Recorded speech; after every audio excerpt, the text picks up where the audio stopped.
Walang ibang tutugon kundi yung Diyos na pinuntahan natin dito. Siya tumawag sa atin, kaya naniniwala ako na siya rin ang tutugon sa atin. Kabataan, just close your eyes. Pikit lang.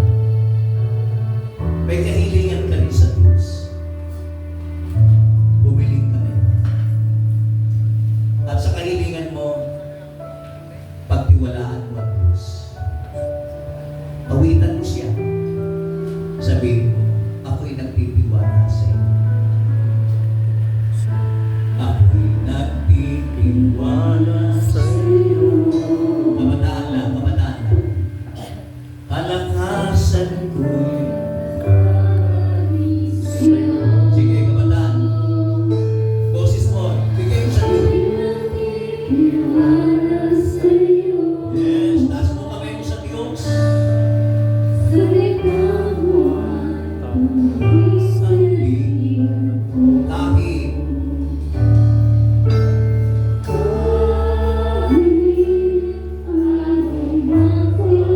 Mabigat man ang sitwasyon, ikaw lamang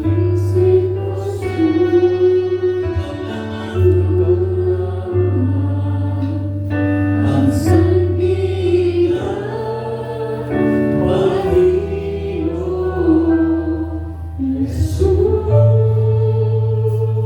Para sa mga manggagawa, alam ko may kahilingan din po kayo, maaaring personal, pamilya, para sa gawain ito. Taas mo kamay mo, manggagawa, at awitan natin ang Diyos. Ako'y nagtitiwala sa iyo.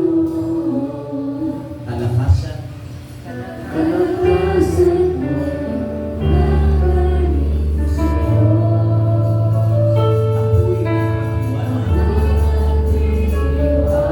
sa salita mo.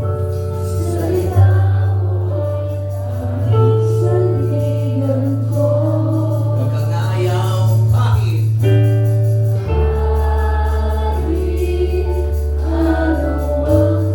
Don't dirty pa. Mabigat man. No excuses. Manggagawa. Mapalad ka. Ang sandigan, Panginoon Jesus. Para sa mga prayer partners, sa mga attendees namin, just close your eyes. May kahilingan ka rin. Taas mo ang iyong kamay. Huwag kang mahiya. Ako, may kahilingan din po ako. Hindi mo nahihiya kasi alam ko ang Diyos ang tutugon. Lalo yung mga may sakit. Sa pamilya mo, may mga may sakit ngayon.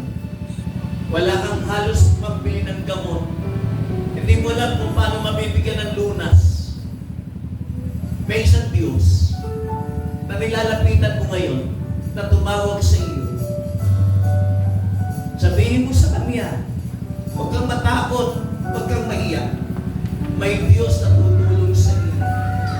Lahat tayo, sabihin natin sa Kanya, ako'y nagtitiwala sa iyo. Kung saan mo ang ilapit, alakasan mo. Gagaling sa iyo. Ako'y nagtitiwala sa iyo.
yan ang munting handog namin para sa iyo.